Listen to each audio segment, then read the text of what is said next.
Mon histoire, quand je l'explique, c'est triste. Hein. Sérieusement, c'est triste. J'ai bossé de 7h jusqu'à 22h. J'ai eu 350 francs. Des fois même, ça m'est arrivé de marcher de stade jusqu'à Embel.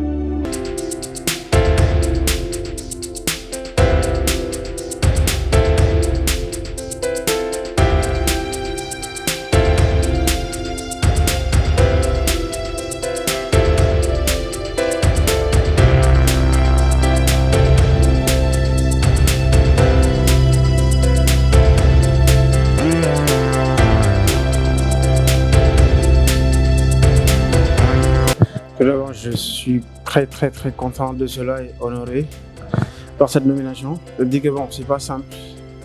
Et le fait qu'on m'a nommé meilleur sportif de l'année, 23-24, c'est quelque chose qui me touche à cœur en fait quoi. Parce que je vais dire qu'en fait, c'est pas simple de rentrer dans ce cycle en fait. Parce qu'on a l'habitude de voir là-bas les basketteurs et les footballeurs. Et étant donné que je suis l'athlète, je ne serai pas le premier athlète en athlétisme qui rentre là-dessus, je pense que je serai la deuxième personne, mis à part, comment il s'appelle, j'ai oublié le nom en fait, j'ai oublié le nom carrément, qui avait pris la nationalité en fait, Cassian, ouais, c'était Cassian qui l'avait pris, si je ne me trompe pas. Après là c'est moi, ça me dit que genre, le niveau commence à être très relevé quoi. Rien que cela, ça me motive en fait à continuer à bosser en fait.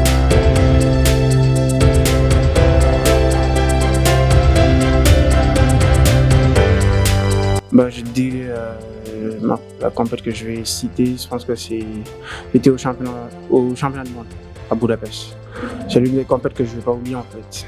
Et aussi les championnats d'Afrique. Ouais, voilà ça. Là, c'est un compétition que je respecte beaucoup en fait. Les championnats d'Afrique, comme j'ai l'habitude de le dire tout le temps, avant de dominer le monde, il faut dominer d'abord son propre continent d'abord. Étant donné comme l'Afrique, quoi. Il faut que tu sois numéro 1 en Afrique, comme ça là, après tu pourras rivaliser avec les autres pointures en fait, quoi. Ouais.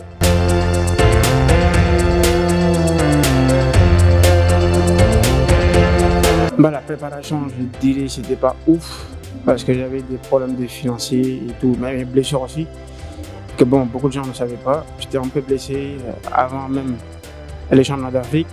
J'étais blessé avant les. Comment ça s'appelle? Parce que je suis parti avec blessure aux Jeux africains à Accra. J'avais des lombaires qui me faisaient mal et tout. Et malgré cela, j'ai pu avoir la médaille d'or. Parce que après, bon, je me suis soigné, le truc a guéri. Après, bon, j'avais des pubalgies adducteurs qui m'ont saoulé presque toute la saison. Et rien que cela, ça m'a un peu stoppé. Le fait que je n'étais pas performant de ouf. Parce que les performances que les gens voient, moi je ne suis pas content de ça. L'objectif était de descendre et de battre le record du Sénégal encore une fois. Et bon, je n'étais pas au rendez-vous. Et au championnat d'Afrique, là-bas, je me disais que c'était le titre. Quel que soit Alpha, je suis venu pour le titre en fait, quoi, pour être champion d'Afrique. Et là, bon, les gens pourront me respecter comme il faut pour que je puisse me rivaliser avec les autres quoi, au jeu. Mais bon, malheureusement, c'était ouf avec les blessures et aussi des trucs perso comme la prépa que je voulais. Que ça se passe bien et par la suite ça a été pas quoi. Et bon, ça m'a un peu déçu quand même. Et bon, j'ai tenu bon avec mon staff. Comme j'avais dit à mon coach que quel que soit Alpha, moi je suis pas assuré que j'irai en demi-finale. Après en demi-finale, bon, ça va être compliqué. Et malheureusement, la veille de ma compète, des demi, la douleur a répété encore. Et ça s'est repris. Et là, je savais que ça allait être compliqué pour moi. Même à l'échauffement, je me sentais pas ouf. Et bon, j'ai tenu bon. Et par la suite, je ne pouvais pas pousser comme il faut dans les blocs, en fait, quoi. Comme en série. C'était pas pareil. Quand tu vois les deux courses, tu vas savoir qu'en fait, il y a une grande différence. Cela veut dire qu'en fait, j'avais pas les appuis solides. Parce que j'avais mal aux adducteurs et du coup, je ne peux pas appuyer fort dans les stats. C'est impossible. Alors, malgré cela, 300e, j'ai arrêté la finale. Mais bon, Dieu le voulait comme ça, quoi.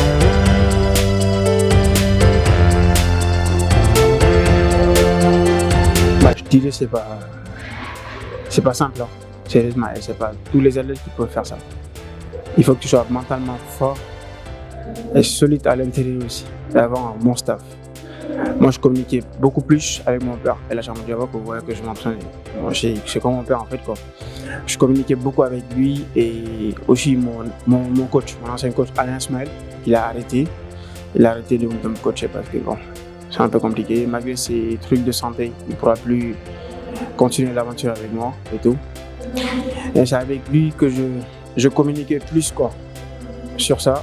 Et il me disait tout le temps, bon, puisque tu es blessé, là on n'a pas le temps de se soigner comme il faut pour pouvoir entamer les compétitions. On est obligé de faire soin compétition pour ne pas perdre le rythme quoi, des compétitions en fait. C'est ça. Mais bon, c'est pas simple. Hein. Et ça, je conseille pas qui que ce soit d'être blessé avant des grandes séances en fait quoi. C'est un peu chaud.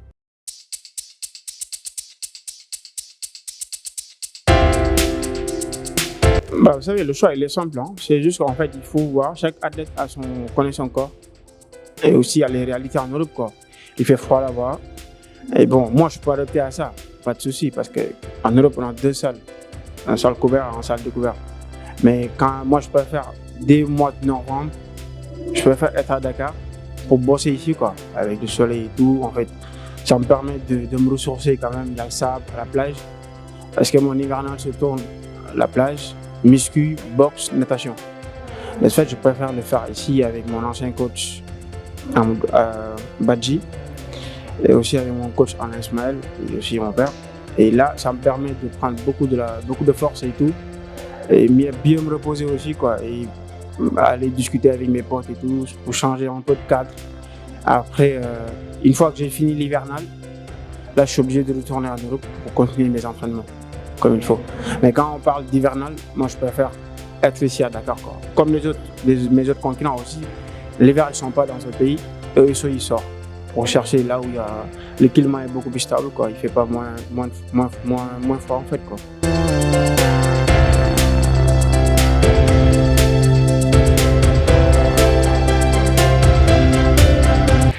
Bah, je dirais beaucoup plutôt le président de la République en fait. Bon, parce qu'après, bon, quand il est venu, il nous a salué et tout. Après, bon, on a un peu discuté. Après, bon, lorsqu'il faisait son discours, moi, je n'étais pas là-bas en bas. Parce que moi, j'étais monté en haut pour lui montrer en fait comment l'environnement là où on dormait et tout. Après, là, il a un peu parlé avec moi. Bon, truc perso. Après, quand il est descendu, il parlait aux athlètes. En ce temps-là, je faisais un truc en haut qu'on m'avait ordonné de faire. Et dès que je suis descendu en bas, après, bon, les athlètes, comme Banning et sans suite, m'ont dit que le président a fait un bon discours ici et il a promis des bons trucs il a fait des promesses en fait pour l'avenir, pour le sport. Et rien que cela, Banning m'a un peu expliqué et tout. Et cela m'a beaucoup aussi galvanisé encore, à pouvoir donner encore plus. Et rien que cela, c'est cool. Moi, tout le temps, je me dis en politique, c'est politique quoi. Tu vois, et faut rien attendre quoi. Moi, je donne toujours le conseil que l'athlète doit faire ce qu'il doit faire. Après, les autorités vont suivre après, quoi.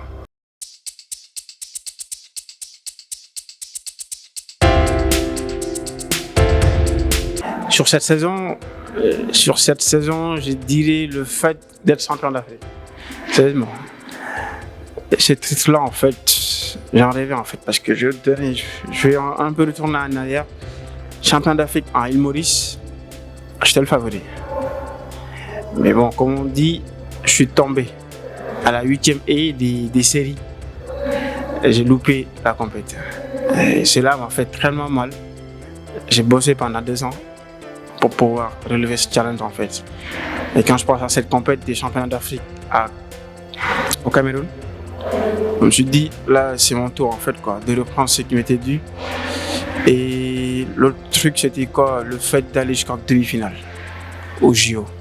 Parce que ça me tenait à cœur. Parce que j'étais le premier Sénégalais à être qualifié avant, même 12 mois avant les JO. Parce que je l'avais préparé. Je me suis dit que je serais le premier Sénégalais à être qualifié pour les JO. Et promesse tenue, je l'ai fait. Après, je me suis dit que j'irais en finale.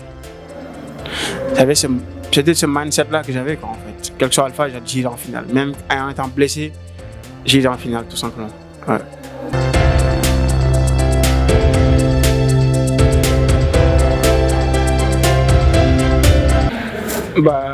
Je vais parler de moi, quoi. Je sais pas pour les autres. Et comme moi, si je me réveille le matin, déjà en me levant, je bois un litre d'eau d'abord. Après, je vais aller me doucher. Après, je vais prendre du café et manger un peu de céréales et tout.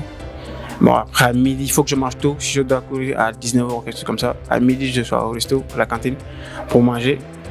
Alors, je pense que crudité est quelque chose de léger, quoi, qui ne va pas me gêner, en fait, quoi, pour mon estomac, tout simplement. Mais le matin, c'est obligatoire, je prends mon déj avec des œufs, ou de la céréale et tout, avec du café, tout simplement. Et à 12h, obligatoire, il faut que je sois au resto. Puis au bon moment, créditer d'abord, après bon, l'accompagnement va suivre, quoi. Quelque chose de léger, quoi. En compète, il faut être toujours excité, quoi. Toujours, il faut avoir toujours la niaque.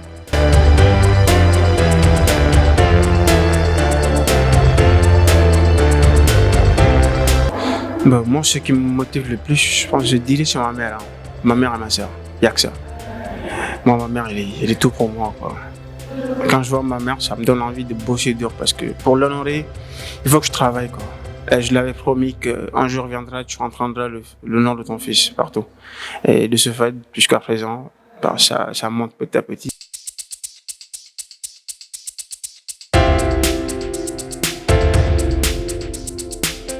Moi, je dirais Yak Jabba. Yak El Hadj Jabba. Quand on parle de mentor comme il faut, je parlerai de lui, El Hadj Jabba. Mais après, bon, celui qui m'a beaucoup inspiré, c'était mon frère, Vicente Mendy. Ouais, il était un athlète et tout. Lui, il m'a beaucoup aidé. Je parle peu de lui, mais lui, il sait très bien de quoi je parle. Parce que celui qui me donnait mes chaussures de course et tout. Parce que d'habitude, moi, je courais avec des pieds nus quand j'étais enfant, avec des plastiques. Mes premières pointes venaient de lui, même mes équipements et tout. C'est lui qui me donnait l'envie et tout de faire l'athlète, machin. Mais après, moi, mon œil, c'était la jambe Diaba. Ouais, mon père. Après, bon. Et le vision commence à monter petit à petit, quoi.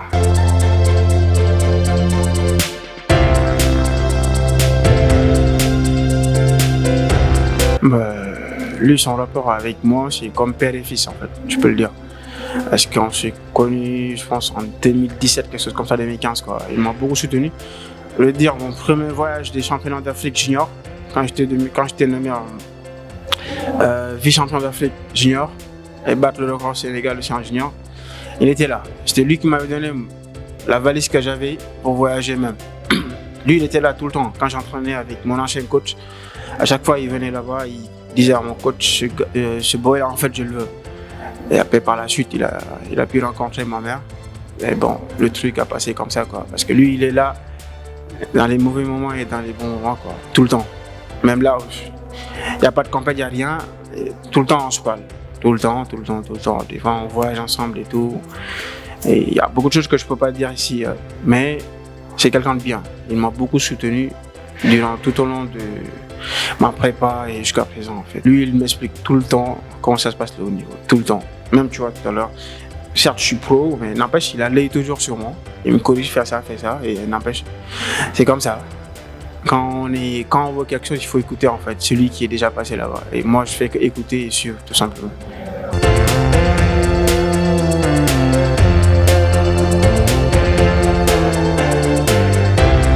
Bah, vous savez, les jeunes, je vais parler en langue, comme ça, ils vont bien comprendre. Toujours demander, en fait, jeunes, ni comme c'est beaucoup, quoi. Parce que moi, j'ai démarré là où il n'y avait rien, en fait. Mon histoire, quand je l'explique, c'est triste, hein. Sérieusement, c'est triste. Parce que moi, j'ai débuté en athlète peut-être en fin 2007, fin 2008, comme ça. J'ai plus mémoire. Et qu'il écoute bien le message que je vais lancer, en fait. Quand je faisais l'athlète, j'étais à Grand-Yoff, à ce temps-là. Je pouvais aller à l'entraînement sans problème. J'ai vu que je traverse le pont tout simplement et je suis au stade. Et j'ai commencé à rencontrer des difficultés quand je suis parti à Yembel. Après, ma mère a déménagé, je suis parti. Et là, les choses sérieuses commencent. Parce que j'avais plus le moyen de transport pour venir. Et j'ai dit à ma mère que je vais arrêter les études. Elle me dit non, c'est hors de question. Je lui ai dit non, moi j'ai vu quelque chose sur l'athlète, il faut que je le fasse. L'athlète va me faire réussir. Ma mère ne croyait pas à ça. Hein. Après, bon, j'ai défié ma mère. Chose qui ne devait pas se faire, mais bon, j'ai défié ma mère. Et j'ai arrêté les cours. Et ma mère m'a dit que, vu que tu as arrêté les cours, débrouille-toi. J'en ai parlé avec mon oncle. Après, mon oncle m'a un peu conseillé sur ça. Il m'a dit, bon, puisque tu as pris cette décision, va au bout. J'ai dit, ok, pas de souci. Et là, je suis parti au boulanger pâtisserie à Yembel. Un truc que je ne vais jamais oublier. J'ai commencé à bosser ce jour-là. Il me fallait en fait presque 250 000 francs CFA ou 300 000 pour pouvoir couvrir le transport de l'année. Et je partais à la boulangerie. Je demandais le boss et tout, ils m'ont expliqué comment ça se passe. Et ils m'ont donné des plateaux que je devais gratter jusqu'à que ça soit propre. Et je le mets sur la table en fait, pour que les gars ils vont mettre le pain et tout. J'ai bossé de 7h jusqu'à 22h. J'ai eu 350 francs CFA. Vous savez, je l'ai eu, tandis que ma mère me donnait tout le temps 500 francs pour aller au stade. Mais ça ne me suffisait pas. Et j'ai gardé l'argent là, je le mettais dans un pot. Le deuxième jour, j'ai eu encore 350 pendant une semaine. L'argent commence à être beaucoup pour moi, quoi. Et j'ai dit à mon coach pendant 2 semaines, je ne pourrais pas venir à l'entraînement. Pour que je puisse réunir la somme en fait, quoi. Et en une semaine, comme je suis quelqu'un qui est doué, et je commence à avoir la main là-bas. Et il y a un gars qui m'a vu, Joe. C'était lui qui... Parce que la boulangerie, il y a plusieurs sections. Le gars m'a vu, il m'a dit que bon, maintenant je vais te prendre et te donner chaque jour 1000 francs. Et ben, je lui ai dit, pas de souci. Et là, j'ai commencé à bosser là-bas, à bosser pendant 1 mois. Ils m'ont mis en formation. Et là, environ 2 mois comme ça, j'ai pu avoir le diplôme que je voulais. Et là, je commençais à avoir de l'argent et tout. Et avant même que je parle aux boulangeries, des fois, ça me tentait. C'est illégal de le dire, mais bon, je vais le dire pour que les jeunes puissent savoir, qu'ils me pardonnent aussi, les transporteurs. Je prenais les bus 59 à l'époque, qui traversaient Yumble jusqu'au stade, qui garaient derrière le stade là. Et je ne payais pas. J'ai fraudé en fait. Je montais dans le bus, je suis joué en allée. Ouais, si je vois le contrôleur, je descends. Et rien que pour aller au stade en fait. Après, bon, je suis que bon, ça passe pas. Des fois, je paye, des fois, je paye pas parce que j'ai pas d'argent. Après, je partais au bus 219 d'Emdic. Aussi, je faisais la même chose. Des fois, si mon vignette est fini, de 10 000 que j'ai payé, c'est fini. L'autre mois, j'ai pas d'argent. Je flotte pendant une semaine. Si j'ai de l'argent, je paye. Tout cela, je disais qu'en fait, il faut que je réussisse en athlète. Des fois même, ça m'arrivait de marcher de stade jusqu'à Yumble. Et j'arrive, ma mère, il me regardait même pas. Et mon premier voyage, quand je suis parti au championnat d'Afrique, là, les choses commencent. Après, on m'a payé 70 000 francs CFA. Je ne vais jamais oublier ça, cette somme-là. Et je l'ai gardée. Rien que j'ai goûté que genre, l'avion, il était comme ça. Et là, c'est quelque chose de sérieux. Et depuis lors, j'ai dit à mon coach, c'est fini. Chaque voyage, je serai dans le vol. Et depuis lors, quand je pense à ça, en fait, je me dis que bon, des fois, ça m'arrive de tourner derrière et de regarder là où j'ai pu commencer jusqu'à présent. D'habitude, j'aime parler de cette histoire aux jeunes pour leur dire qu'en fait, ouais, pour les inspirer, il ne faut jamais lâcher. Si tu lâches quelque chose pour quelque chose, là, il faut s'y mettre. Parce que dans ce monde-là où nous sommes actuellement, c'est 50% et Dieu pour tous. Et il faut bosser pour soi-même et pour ta famille et aussi pour toi-même en fait, quoi. Fais-toi plaisir, mais réussisse. Comme Dib le dit en fait, c'est bien beau, mais la nerf quoi en fait quoi. Ouais.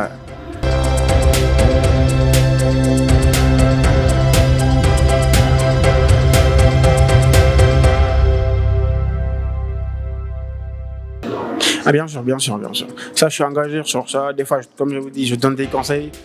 Ou des fois même, je vois des athlètes qui n'ont pas des paires de pointes ou des équipements. Moi, je fournis ce que j'ai pour les permettre qu'en fait, pour qu'ils puissent avancer quoi. Parce que je veux pas certaines jeunes subissent le même truc que j'ai subi. Et à travers Amadou Diaba aussi, il fait des gestes sportifs, des dons et tout. Des fois, il me donne moi aussi. Et j'en transmets les autres. Et en fait, comme je dis, si tu es en haut, des fois, il faut tendre la main aux gens qui sont en bas quoi, pour qu'ils puissent remonter comme vous. En fait, c'est ça. Partager, c'est important quoi.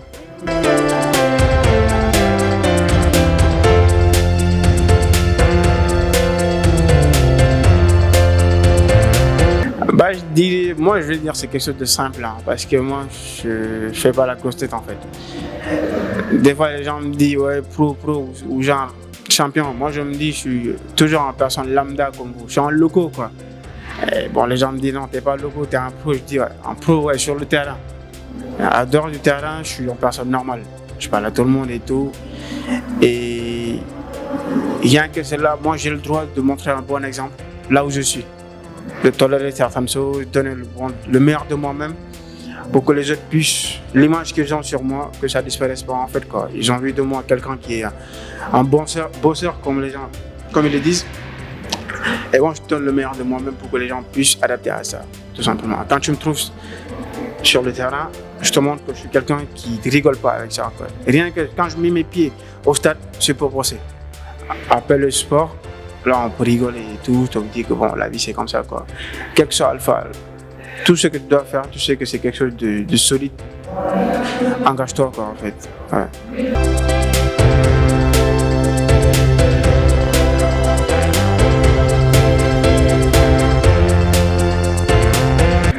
Bon, je dirais, vu tout ce qui s'est passé l'année passée et tout, l'année passée, bon, je vais dire que bon, c'est pas un mauvais bilan, hein, c'est un bon bilan parce que bon, vu les performances que j'ai fait, en étant 2 fois médaillé d'or dans l'année, et en mon nom aussi, chose que je m'attendais pas, meilleur sportif de l'année, je dis que j'avais fait un bilan normal, quoi, tu vois. Et aller en demi-finale au JO, c'est pas donné à n'importe qui aussi, quoi, ouais, pour dire vrai.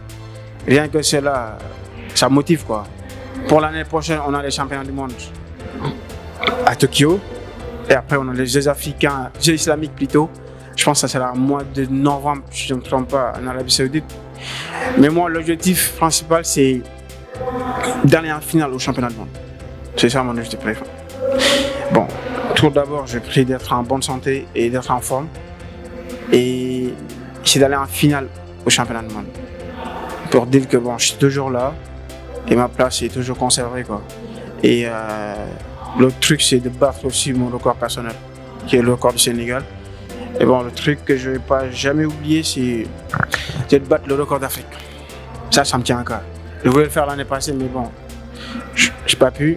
Mais bon, je prie Dieu de battre ça. Comme ça, je serai le numéro 1 en Afrique quoi. Parce que là, je suis deuxième au bilan d'Africain, genre.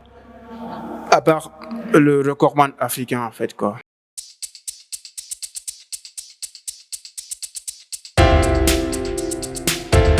C'est d'être médaille olympique d'abord. L'héritage que je veux laisser ici, que je veux honorer le pays, que j'ai l'habitude de le dire, c'est d'être le 2e médaillé olympique sénégalais. Je veux détrôner mon père en fait quoi.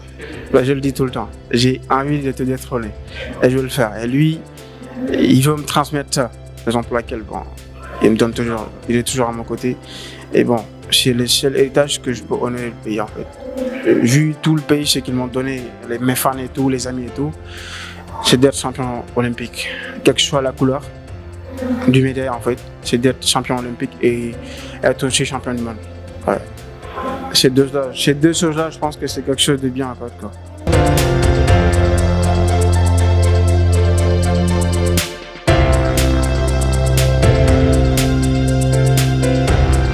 Je les remercie, tout le monde en fait quoi, en quelque sorte. J'ai vu les messages, l'encouragement, les gens me disent non lâche pas, continue. Même des fois ça m'arrive de sortir dehors, de croiser quelqu'un, il me regarde parce qu'il me reconnaît pas. Après il me demande c'est toi, je dis ouais c'est moi. Et en fait je sais pas comment les remercier, mais ouais, je ressens l'affection quoi. Là où je passe maintenant, tous les gens me reconnaissent. Auparavant j'avais pas ça. Et maintenant j'ai ça. Et je peux que rendre grâce à Dieu. Et remercier au bon Dieu de ce qu'il m'a donné pour l'instant. Et merci à tout le monde pour la force et tout, en fait, quoi. J'ai pas les mots nécessaires pour dire, mais merci à tout le monde, en fait, quoi. Merci à vous, à WeSport. Bon, merci à vous et force à vous aussi, quoi. Merci.